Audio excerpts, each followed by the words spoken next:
نحمدہ و نصلی علی رسولہ الکریم فاما بعد اعوذ باللہ من الشیطان الرجیم بسم اللہ الرحمن الرحیم رب اشرح لی صدری ویسر لی امری واحلل عقدۃ من لسانی یفقهوا قولی اللہم الہمنا رشدنا واعذنا من شرور انفسنا۔ السلام علیکم۔ اللہ رب العزت کا احسان ہے کہ رمضان المبارک کا یہ مہینہ نیکیوں کا موسم بہار ہم سب کو نصیب ہوا۔ رحمتوں اور برکتوں کے خزانے لٹائے جا رہے ہیں، مغفرتوں اور نار جہنم سے رہائی کے پروانے جاری کیے جا رہے ہیں۔ تاہم تیزی سے گزرتا یہ وقت امام راضی رحمت اللہ علیہ کے الفاظ میں برف کی مانند یہ سرمایہ گھلا جا رہا ہے۔ یہ شہر العظیم ایام معدودات تیسرے عشرے میں داخل ہو رہا ہے۔ ضرورت اس امر کی ہے کہ اس موقع پر رک کر ہم اس حدیث مبارکہ کی روشنی میں اپنا جائزہ لیں کہ ہم اپنی بک آف ڈیڈ نامہ اعمال میں کیا درج کرائے اور کامیابی ابھی کتنی دور ہے۔ حدیث مبارکہ کا مفہوم ہے کہ نبی کریم صلی اللہ علیہ وآلہ وسلم سے جبرائیل امین نے یہ کہا کہ ہلاک ہوا وہ شخص جس نے رمضان کا مہینہ پایا اور اس میں اپنی مغفرت نہ کروا سکا۔ یہ وعید سنانے والے جبرائیل امین اور اس پر آمین کہنے والے نبی کریم صلی اللہ علیہ وآلہ وسلم لرزا دیتے یہ الفاظ ہمیں کہ ہم کیا اس مہینے کا حق ادا کر رہے ہیں، اس مہینے کے دن و رات سے، اس کے لمحے لمحے سے وہ کچھ، وہ فیض، وہ رب کی رضا حاصل کر رہے ہیں، یا خدا نخواستہ کہیں کچھ کمی ہے، اور اگر کمی ہے تو ابھی کچھ وقت ہمارے ہاتھ میں ہے۔ کیونکہ دوسری طرف اللہ کے نبی نے ہمیں یہ خوشخبری بھی سنائی کہ رمضان کے مہینے میں اللہ کے بہت سے بندے ایسے ہیں جو آگ سے آزادی حاصل کرتے ہیں۔ یاد خداوندی ہے فمن زحزح عن النار وادخل الجنہ فقد فاز۔ کامیاب تو دراصل وہ ہے جو آتش دوزخ سے بچ جائے گا اور جنت میں داخل کر دیا جائے گا۔ وما الحیات الدنیا الا متاع الغرور۔ آخرت کے اعتبار سے ہر انسان کے دو ہی ٹھکانے ہیں۔ رسول اللہ صلی اللہ علیہ وسلم نے فرمایا تم جانتے ہو ہمیں اللہ کی طرف لوٹنا ہے، پھر جنت کی طرف جانا ہے یا جہنم کی طرف جانا ہے۔ وہ ایسی اقامت گاہ ہے کہ وہاں سے روانگی نہیں ہوگی، وہ ایسی ہمیشگی ہے جہاں موت نہیں آئے گی، وہ ایسے جسم ہوں گے جو مرنے والے نہیں ہوں گے۔ یہ کچھ لوگوں کا فائنل اور پرماننٹ ریزیڈنس ہوگا، اور جہنم جہاں 2 یا 4 لوگ داخل نہیں ہوں گے، وہ ایسی جگہ جس کے بارے میں سورہ قاف میں آتا ہے یوم نقول لجہنم هل امتلأت وتقول هل من مزید۔ وہ دن جب کہ ہم جہنم سے پوچھیں گے کہ کیا تو بھر گئی، اور وہ کہے گی کہ اور کچھ ہے۔ پھر اللہ رب العزت اس پر اپنا پاؤں رکھیں گے تو وہ جو جوش اور شدت غضب سے دھاڑ رہی ہوگی تب وہ خاموش ہوگی۔ حضرت انس سے مروی ہے کہ حضرت محمد صلی اللہ علیہ وآلہ وسلم نے جبرائیل سے پوچھا میں نے میکائیل کو کبھی ہنستے نہیں دیکھا۔ انہوں نے جواب دیا جب سے جہنم کو پیدا کیا گیا ہے میکائیل کبھی نہیں ہنسے۔ کیوں؟ وہ اس انجام کو دیکھ رہے ہوتے ہیں کہ وہ کیا بلا ہے جس میں لوگوں کو ڈالا جا رہا ہے۔ ہم جہنم کی ہولناکیوں کو، کی ڈسکرپشن کو حدیث کی روشنی میں دیکھتے ہیں۔ مسلم کی حدیث ہے کہ اس روز جہنم کو لایا جائے گا اور جہنم کی 70,000 لگامیں ہوں گی، اور ہر لگام کو 70,000 فرشتے پکڑ کر کھینچ رہے ہوں گے۔ جہنمی جہنم میں اتنا روئیں گے کہ اگر ان کے آنسوؤں میں کشتیاں جلائی جائیں تو وہ چل پڑیں، اور بے شک وہ پانی کے آنسوؤں کی جگہ خون کے آنسو روئیں گے۔ ترمذی میں آتا ہے کہ جہنم میں جہنمیوں کی کھال کی موٹائی 63 فٹ ہو جائے گی، ان کے جسم جل کر پھول جائیں گے۔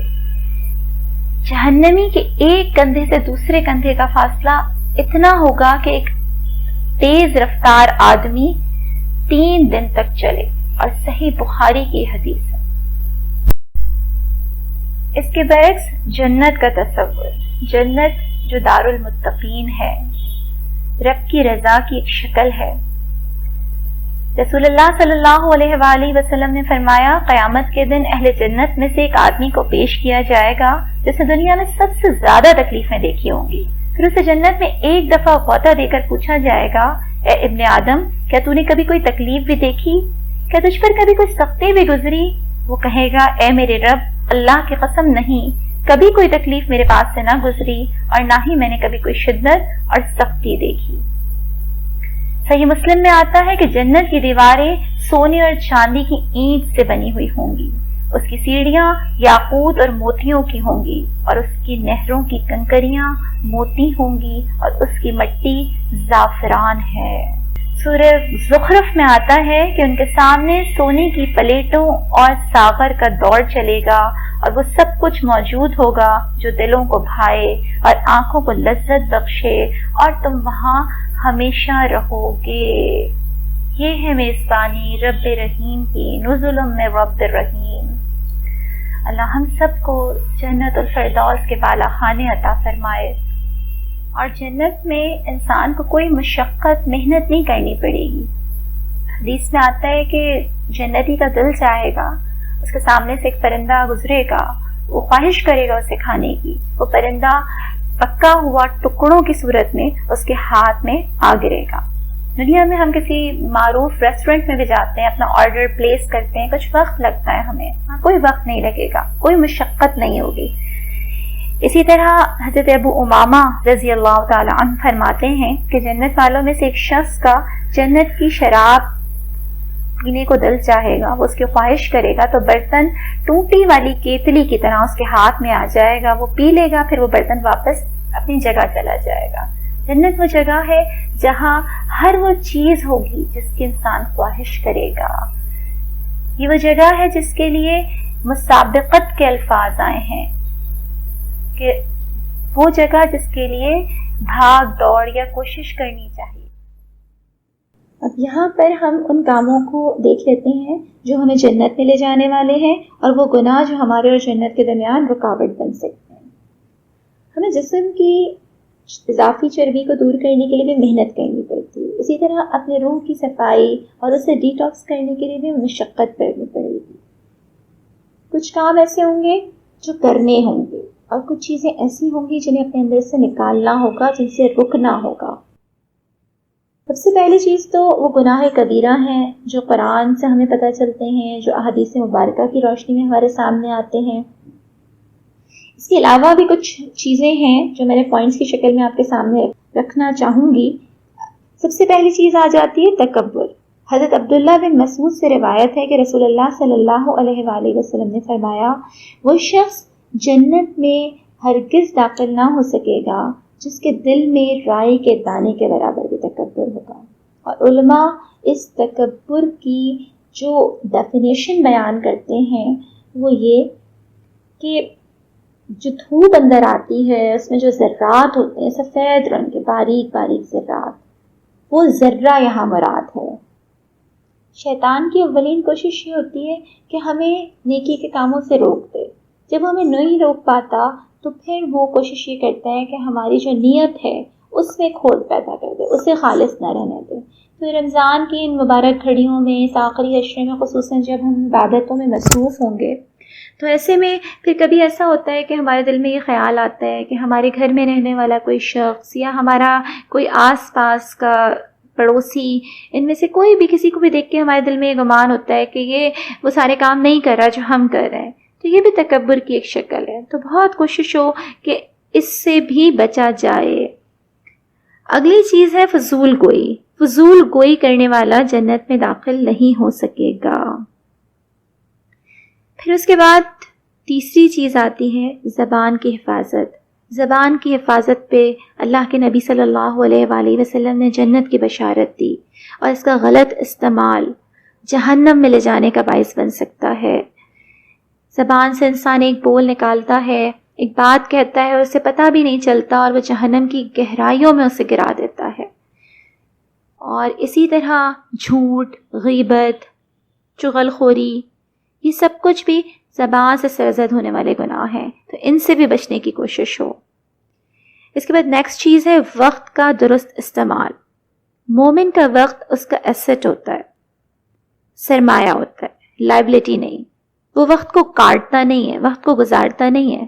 وقت کا سب سے بڑا قدردان بندہ مومن ہوتا ہے، کیونکہ اس محدود وقت کے نتائج لامحدود ہیں. ایک اور صفت جو قرآن کریم میں سورہ مومنون میں اللہ بیان کرتا ہے کہ وَالَّذِينَ هُمْ عَنِ اللَّغْوِ مُعْرِضُونَ، جو لغو کاموں سے بھی دور رہتے ہیں.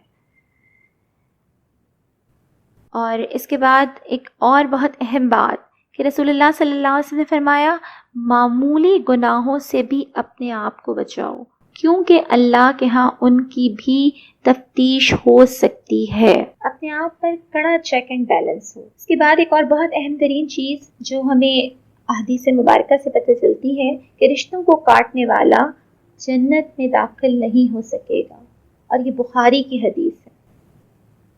اس وقت اس بھاگتی دوڑتی زندگی کو ایک دم بریک لگا ہے اور ہم سب اپنے اپنے گھروں میں قید ہو گئے. ایسے میں ہمارے انتہائی قریبی رشتے، ہمارے پیارے، ہم ان کے درمیان موجود ہیں. تو بہت ہی کوشش ہو، ہماری اولین کوشش ہو کہ ان کے ساتھ احسان کا معاملہ کرنے والے ہوں، ان کے حقوق ادا کرنے والے ہوں. یوں تو رمضان سارا ہی عبادت کا مہینہ ہے، مگر اس کے آخری عشرے کی عبادت کی خاص فضیلت بیان ہوئی ہے.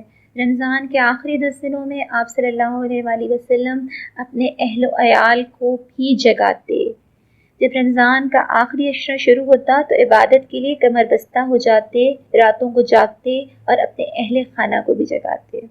ایک اور روایت میں حضرت عائشہ بیان کرتی ہیں کہ رسول اللہ صلی اللہ علیہ وآلہ وسلم عام دنوں کی نسبت آخری عشرے میں خوب محنت اور کوشش کرتے. ما لا یجتہد فی غیرہ کے الفاظ ہیں حدیث میں. تو ہم بھی ان عظیم گھڑیوں سے خوب استفادہ کرنے والے ہوں. اس میں کچھ ایسے کام جو لازم جسے پکڑ لیں. اگر اعتکاف کی ہمیں اللہ تعالیٰ توفیق دیتا ہے تو سبحان اللہ، بہت ہی اچھی بات ہے. ابھی ہم کوارنٹائن کی اصطلاح سے واقف ہوئے ہیں کہ جسم کو علیحدہ کیا گیا، جسم کو دور کیا گیا لوگوں سے، سوشل ڈسٹینسنگ کی گئی. اب یہ کہ ہم روح کو سب طرف سے اس کا توجہ کو ہٹا کر اور صرف ایک اللہ رب العزت کی طرف مرکوز کر دیں. اور اس دوران میں کرنے والے کام، سب سے پہلی چیز کہ استغفار. اللہ کے نبی کریم صلی اللہ علیہ وآلہ وسلم بیان کرتے ہیں، حدیث قدسی ہے کہ اے میرے بندوں، تم دن رات خطائیں کرتے رہتے ہو اور میں تمام خطائیں بخش دیتا ہوں، بس مجھ سے بخشش طلب کرو، میں تمہیں بخش دوں گا. فاستغفرونی اغفر لکم. گناہوں پہ توبہ کرنے والا ایسا ہے جیسے اس نے کبھی گناہ کیا ہی نہ ہو. اکیلے میں اللہ تعالیٰ سے خوب اپنے گناہوں پہ ندامت کا اظہار کریں. تنہائی میں اللہ کے سامنے ان تمام گناہوں کا اعتراف بھی ہو اور اس پہ اظہار ندامت بھی ہو. خواہ ان پر اللہ نے اپنا پردہ رکھا ہوا ہے اپنی رحمت کا، تو بھی ہم اپنے گناہوں کو یاد کریں اور آنسو بہائیں کہ اس چہرے کو جہنم کی آگ سے بچانے کی خوشخبری سنائی جو تنہائی میں اللہ کو یاد کر کے اور جہنم کا خوف کر کے رویا. اس کے بعد اگلی چیز ہے ذکر. فَاذْكُرُونِی أَذْكُرْكُم. مجھے یاد کرو، میں تمہیں یاد کروں گا. بندے مومن کی زبان حرکت میں آتی ہے، اس سے پہلے رحمت خداوندی حرکت میں آ جاتی ہے. معراج کے موقع پر نبی کریم صلی اللہ علیہ وآلہ وسلم کی ملاقات حضرت ابراہیم سے ہوئی. حضرت ابراہیم نے کہا کہ اپنی امت کو میرا سلام کہیے گا اور کہیے گا سبحان اللہ والحمد للہ ولا الہ الا اللہ واللہ اکبر. جنت کے درخت ہیں. دنیا میں بھی درخت بہت اچھے لگتے ہیں نا، تو کوشش ہو کہ جنت میں جو ہماری پراپرٹی ہے اس میں اضافہ کیا جائے. وہاں جو ہمارا محل ہوگا، جو ہمارے باغ ہوں گے، وہ لمبے سائے والے درختوں سے بھرے ہوئے ہوں. اس کے بعد اگلی چیز ہے صدقہ اور خیرات. حدیث میں اللہ کے نبی کریم صلی اللہ علیہ وآلہ وسلم کے حوالے سے جو الفاظ آتے ہیں وہ ریح المرسلہ، بارش لانے والی ہوا. اتنی تند و تیز ہو جاتی ہے آپ کی سخاوت، اتنی تیزی آ جاتی ہے آپ کی سخاوت میں جیسے بارش لانے والی ہوائیں. اسی طرح صحابہ کرام اور سلف جتنا رمضان میں خرچ کرتے اتنا کبھی نہ کرتے. تقرب الہی کا موسم ہے، رمضان میں بخل نہ کیجیے. پھر اس کے بعد اس ہی آخری عشرے میں شب قدر ہے، جس کے بارے میں فرمایا خیر من الف شہر. اس رات جبرائیل فرشتوں کے ساتھ اترتے ہیں اور زمین پہ اترنے والے فرشتوں کی تعداد زمین پہ پائی جانے والی کنکریوں سے بھی زیادہ ہوتی ہے. اور جو اس رات کے خیر سے محروم رہا وہ کل خیر سے محروم رہا. تو پوری کوشش ہو کہ شب قدر کو پانے کے لیے خصوصی اہتمام کیا جائے. آپ صلی اللہ علیہ وآلہ وسلم کا ایک معمول تھا آخری عشرے میں، اگر ہم اس پر عمل کر سکیں تو یقیناً ہمارے لیے بہت سعادت کی بات ہوگی کہ آپ مغرب اور عشاء کے درمیان ہر رات غسل فرماتے اور خوشبو لگاتے. اور چونکہ اس وقت گرمیاں ہیں تو یہ کام کوئی بہت محنت طلب یا مشقت طلب نہیں ہے. کوشش ہو کہ اس سے کیا ہوگا کہ زیادہ سے زیادہ انرجی ہم حاصل کر سکیں گے اور زیادہ توانائی کے ساتھ، زیادہ قوت کے ساتھ ہم عبادت بھی انجام دے سکیں گے. پھر اس کے بعد قرآن سے اپنا تعلق. امام زہری جو کہ امام بخاری کے استاد ہیں، وہ کہتے ہیں کہ جب رمضان شروع ہوتا تو فرماتے یہ شہر القرآن ہے، یہ مہینہ شہر القرآن ہے، اب میں حدیث نہیں پڑھوں گا، قرآن پڑھوں گا. اسی طرح امام مالک کے حوالے سے بھی آتا ہے کہ جب رمضان کا مہینہ شروع ہوتا تو امام مالک حدیث بند کر دیتے، کہتے یہ مہینہ شہر القرآن ہے، اور لوگوں کے پاس بیٹھنا خواہ و اہل علم ہی کیوں نہ ہو ترک کر دیتے، اور ایک ہی کام ہوتا تلاوت قرآن کی کثرت. سفیان ثوری، ان کے بارے میں پتہ چلتا ہے کہ ساری عبادتیں ایک طرف ہوتی اور ساری توجہ قرآن کی طرف ہو جاتی. تو میں اور آپ بھی کوشش کریں کہ ہمارا بھی زیادہ سے زیادہ تلاوت قرآن اور تفکر قرآن کا جو ہے وہ معمول ہو. جتنا زیادہ ہم ان دنوں میں قرآن کے ساتھ اپنا تعلق مضبوط کر سکتے ہوں، کوشش کریں کہ وہ تعلق ہمارا مضبوط ہو. محنت اور کوشش کے باوجود یہ احساس دل میں پیدا ہوتا ہے اور آواز آتی ہے کہ حق تو یہ ہے کہ حق ادا نہ ہوا. جنت کے بارے میں اللہ رب العزت کہتا ہے انتی رحمتی، تو میری رحمت ہے. اللہ کے نبی صلی اللہ علیہ وسلم نے فرمایا کوئی شخص بھی اپنی کوشش سے جنت میں داخل نہیں ہو سکے گا. صحابہ کرام میں سے کسی نے سوال کیا آپ بھی یا رسول اللہ؟ آپ صلی اللہ علیہ وسلم نے کہا ہاں میں بھی. تو ایسے میں دل سے آواز آتی ہے کہ اے رب تو ہمارے اعمال کو نہ دیکھ، اپنی وسیع رحمت کو دیکھ. تو ہمیں اپنا قرب ہماری عبادت کی وجہ سے نہیں بلکہ اپنی کرم کی بدولت عطا کر. اپنی عبادت کو ہماری آنکھوں کی ٹھنڈک بنا، اخلاص کی دولت عطا فرما اور بغیر حساب کے بخش دے، کیونکہ تو واسع المغفرہ ہے. اور جنت کے بلند درجات ہمیں عطا فرما.